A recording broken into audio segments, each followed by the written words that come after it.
Assalamualaikum warahmatullahi wabarakatuh.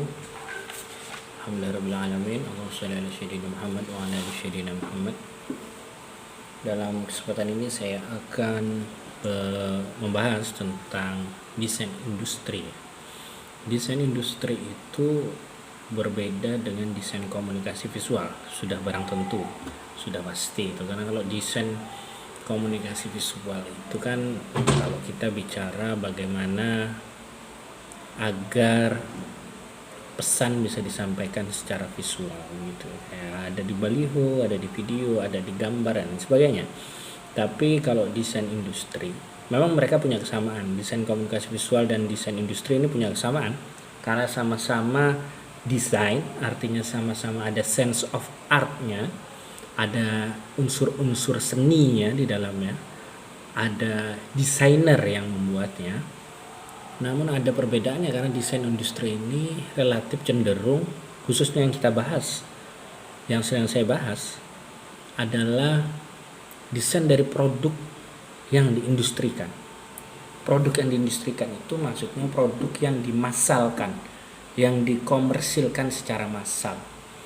Nah, desain industri itu sendiri terdiri dari bentuknya, terus bahannya, terus konfigurasi warnanya, dan apapun yang menjadi komposisi dalam produk tersebut. Tentu ada banyak hal yang mesti diperhatikan dalam membuat sebuah desain industri. Ada beberapa hal yang harus diperhatikan saat kita membuat desain. Yang pertama, estetika. Estetika di sini maksudnya adalah keindahannya. Karena memang kalau kita bicara desain, maka kita bicara keindahan. Bicara bagaimana agar produk itu enak dipandang. Yang kedua adalah kegunaannya. Apakah Anda membuat desain itu asal cantik, asal indah? Kan tidak.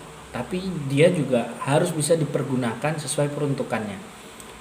Sebagai contoh, tidak mungkin Anda membuat traktor yang sangat indah tetapi tidak ada misalnya pedal gasnya. Kalau ada traktor misalnya ada gas ya, tapi ternyata Anda berpikir kalau ada gas maka traktor ini jadi tidak bagus, maka saya buang saja gas, pedal gasnya. Itu tidak mungkin, berarti Anda membuang kegunaannya. Tidak bisa, dia harus saling terkait, harus estetik dan harus sesuai dengan peruntukan atau kegunaannya.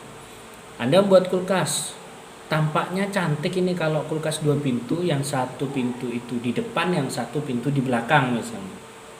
Itu mungkin cantik bagi sebagian orang karena dihias-hias dan lain sebagainya, tetapi jelas itu tidak sesuai peruntukan, tidak menyamankan user atau penggunanya, kira-kira seperti itu. Itu kalau desain industri. Dan desain industri ini juga bisa didaftarkan ke pemerintah. Maksudnya kalau jenengan membuat desain, maka desain Anda itu bisa dibuatkan hak patennya atau hak kekayaan intelektualnya. Pemerintah, divisi pemerintah yang mengurus tentang itu adalah, mungkin namanya berubah-ubah ya sekarang. Yang jelas di Kemenkumham ya, ada di Kemenkumham, ada Direktorat Jenderal Kekayaan Intelektual, DJKI.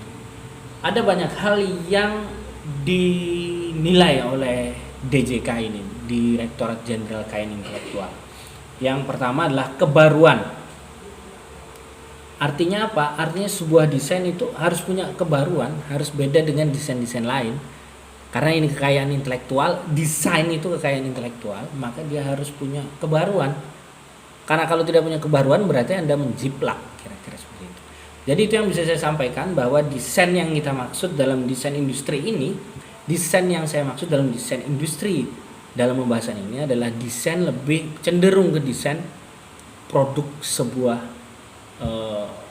produk. Desain sebuah produk yang diindustrikan, yang dikomersilkan, yang dimassalkan. Yang harus punya satu, estetika, dan dua, kegunaannya, nilai-nilai kegunaannya saat membuat desain itu. Kalau membuat ini kegunaannya apa, kalau membuat itu kegunaannya apa dalam sebuah desain. Lantas di Direktorat Jenderal Kekayaan Intelektual menerima pelaporan hak atas kekayaan intelektual desain dengan melihat kebaruan dari desain tersebut. Karena apa? Karena kalau desain itu menjiplak, tentu tidak bisa dilaporkan ke hak kekayaan intelektual. Kiranya itu yang bisa saya sampaikan, semoga bermanfaat untuk sekedar menggarisbawahi gambaran umum dari desain industri. Assalamualaikum warahmatullahi wabarakatuh.